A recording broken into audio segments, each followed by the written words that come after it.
Olá pessoal, tudo bem com vocês? Aqui o Um Esquilo, gente. Olha, faz tempo, né, que eu não faço isso sobre fazer um resumo sobre a Libertadores. Sim, porque, né, a Libertadores ficou um bom tempo sem ter jogos, né? A última vez que aconteceu foi praticamente a fase de grupos, né? A última rodada, né, a sexta partida da fase de grupos da Libertadores. E praticamente essa semana, começando de terça, quarta e quinta-feira, né, tivemos nossas primeiras rodadas, quer dizer, as primeiras partidas, né, os jogos de ida das oitavas de finais da Libertadores e obviamente também da Sul-Americana. Poderia comentar, mas né, como a Sul-Americana é tipo a Europa League, que eu nunca nem comentei na vida, acho que é melhor, vamos só deixar aqui na Libertadores, porque né, a Libertadores traz vaga para ir pro Mundial, né, enquanto a Sul-Americana só para Libertadores. Só isso. Então, bora então. Eu vou só comentar então apenas as partidas BR, porque afinal de contas vocês não vão ter interesse de, sei lá, ouvir falar um jogo do Colo-Colo contra o Júnior Barranquilla, né? Pelo amor de Deus. Ou, quem sabe, eu poderia deixar também falar do jogo Internacional e o São Paulo, que terminou 0 a 0. Já é um dos jogos que também eu vou, obviamente, dispensar e não comentar aqui, né? E aí também tivemos alguns jogos entre outras equipes também sul-americanas, que não envolvem nenhum brasileiro, né? Por exemplo, Talheres e River Plate, né? Dois times da Argentina. O River Plate ganhou por apenas 1 a 0 fora de casa. E bem, o próximo jogo pode ser de boas, né? E deixa eu ver o que tem mais aqui. Peñarol do Uruguai contra o The Strongest da Bolívia. Foi praticamente um atropelo do Peñarol, 4 a 0.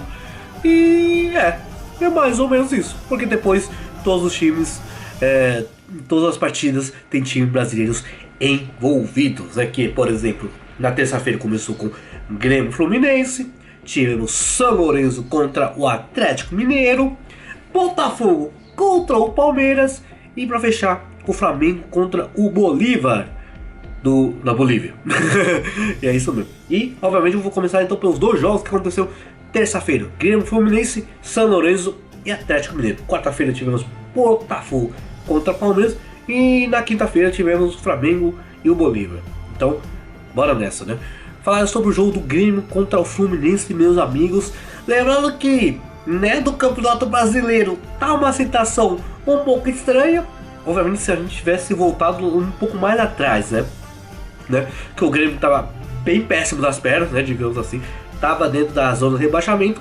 Enquanto o Fluminense era literalmente o lanterna do campeonato.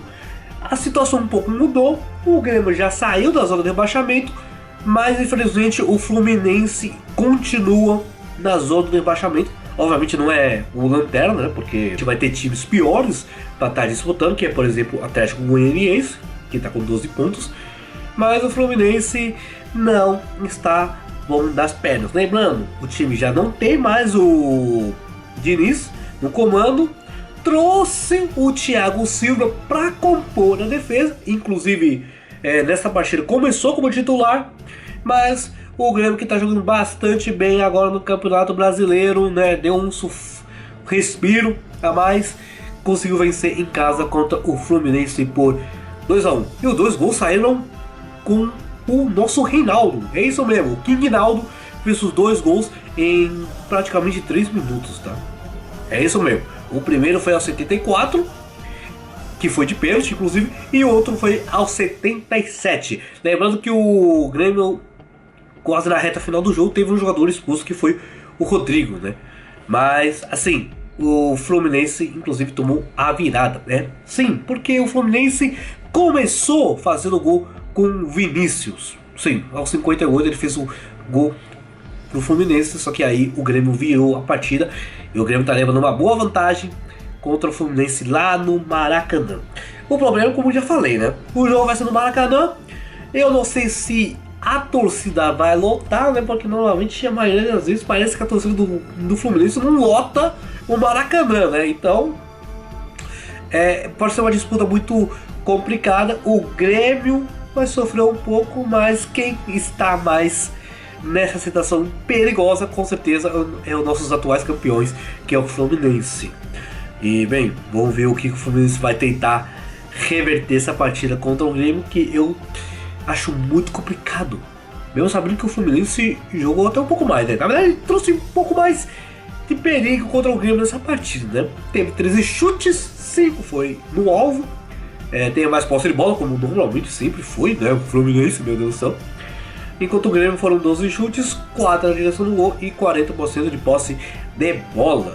E lembrando, obviamente, que o Grêmio tava com 1 a menos. Só que, né, só tava faltando por volta de 6 minutos para acabar o jogo. Obviamente, teve os acréscimos, mas não mudou nada, né? Então, bem, um placar bem positivo pro Grêmio, que, ainda bem, não tá terrível em comparação com o Fluminense. Vamos lá, o próximo jogo, tivemos nosso São Lourenço e Atlético Mineiro. Lembrando que o jogo aconteceu lá na Argentina, é isso mesmo, né? O São Lourenço que... o Atlético Mineiro e o São Lourenço ficaram apenas no 1 a 1. E foi o seguinte, Alexis Coelho abriu o placar pro São Lourenço e na segunda etapa o Paulinho fez o gol do empate. E, bem, engraçado que essa partida aqui não teve várias finalizações, né? Inclusive poucas na direção do gol, né? Por exemplo, o São Lourenço chutou apenas 2 vezes na direção do gol. Teve mais chutes, né? 9 em comparação com 6 do Atlético Mineiro. Mas quem deu mais perigo foi o Atlético Mineiro, porque pelo menos dos 4 chutes foram na direção do gol. Isso mesmo. Inclusive o Atlético Mineiro com 71% de posse de bola, tá? Enquanto o São Lourenço apenas 29%. Bem, foi um jogo que também foi marcado com, por exemplo, como normalmente vai acontecer, time brasileiro contra o time argentino, em solo argentino, para complicar mais ainda, vai ter aqueles negócios marcados por episódios de gestos racistas, né? Por exemplo, um torcedor argentino imitando um macaco, como praticamente quase todas as vezes o argentino provoca o brasileiro, tem que ser desta maneira, né? Infelizmente, mas, bem, pelo menos o Atlético Mineiro está levando uma vantagem até ok, em comparação com o São Lourenço lá em Minas Gerais, porque inclusive, né, meu Deus do céu, o São Lourenço não é tão forte como era antigamente. Lembrando que o São Lourenço, praticamente 10 anos atrás, tinha conseguido conquistar uma Libertadores. Sim, só que agora já os tempos já mudaram e o São Lourenço não é tão forte como era antigamente. Mas, né, não vamos ignorar que é um time argentino que vai mostrar sua raça, né? Mas tá aí, é isso. Atlético Mineiro apenas 1 a 1 contra o São Lourenço. Ok, Botafogo e Palmeiras, quarta-feira. Lembrando que, né, o Palmeiras que tá vindo numa sequência até um pouco complicada, eliminado da Copa do Brasil, perdeu, quer dizer, empatou com o Flamengo lá no Maracanã, foi 1 a 1, mas isso aí é Brasileirão. Inclusive a distância está muito longe do primeiro colocado do Brasileirão, que inclusive é o Botafogo de novo. Sim, o Botafogo está de novo na liderança do Brasileirão. Não sei se ele vai pipocar como foi ano passado, né? Mas, bem, nesta partida dessa vez, o Botafogo, que inclusive eu acho que se investiu muito mais dinheiro do que na última temporada, o time está bem melhor mesmo do que a última temporada também, e eles ganharam do Palmeiras por 2 a 1 lá no Rio de Janeiro. É isso mesmo. E bem, quem fizeram os gols do Botafogo foi o Luiz Henrique, né, aos 22 minutos. O Palmeiras empatou com o Maurício aos 33. E o Igor Jesus passou só aos 6 minutos. Já colocou o Botafogo de novo na frente do placar. Foi um jogo equilibrado, né, em números de posse de bola. 52% para o Botafogo, 48% para o Palmeiras. Bem, inclusive, se não tiver nada, o Palmeiras fez mais um gol de novo com um jovem, né? Maurício. Dá pra acreditar que o Palmeiras tá com dificuldade de conseguir fazer gol com seus atacantes, né? Que, né, infelizmente é o Flaco Lopes e o Rony, né? Aí praticamente os jovens que nesses últimos jogos aqui contra o Flamengo estão marcando gol. E bem, o Botafogo, que é o líder do Campeonato Brasileiro, ainda tá mostrando um bom futebol. E bem, vamos lá. O Botafogo fez 10 chutes, Palmeiras fez 7 chutes. Na direção do gol, tudo empatado, 3 contra 3. De buenas, muito sem nenhuma dificuldade, tá? Então, bem, o Palmeiras vai estar sofrendo, vai sofrer um pouco no jogo de volta, vai estar sentindo a pressão, que vai ter que tentar vencer o Botafogo para seguir, obviamente, no Campeonato da Libertadores.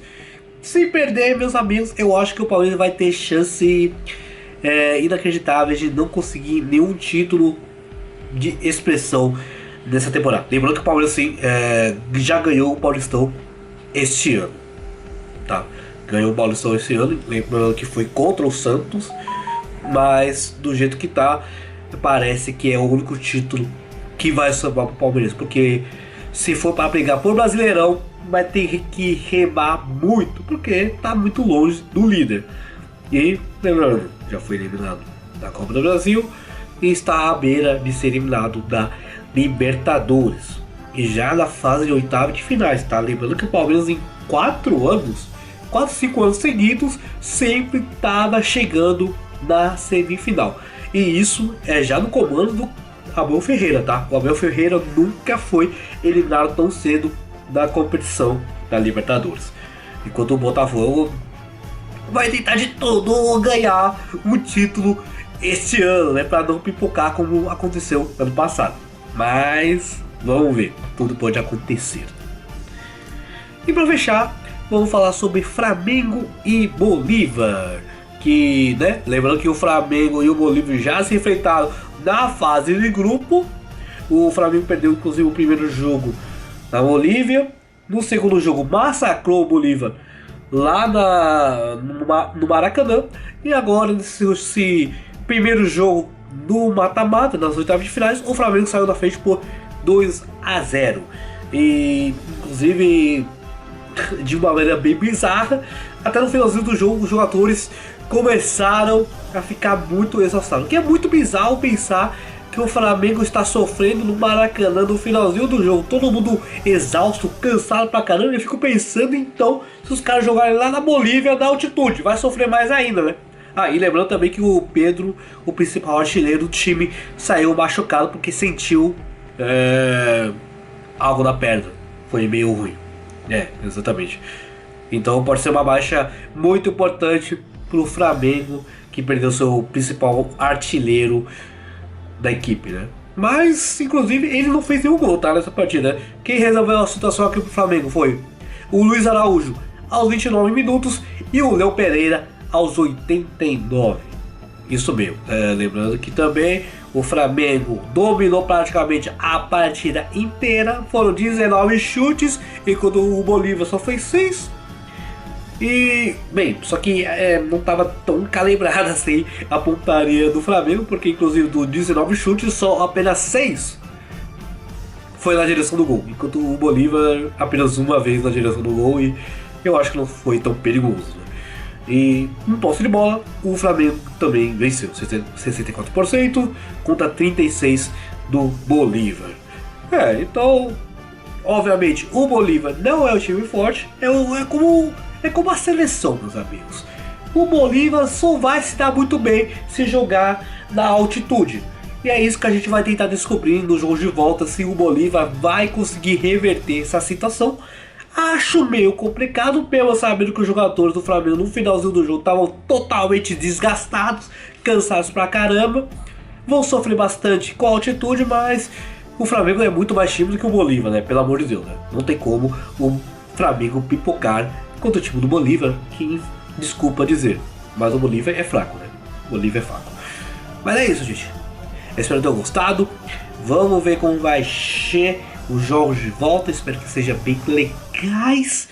E vamos ver se um time brasileiro já vai ser eliminado, que obviamente já vai acontecer, né?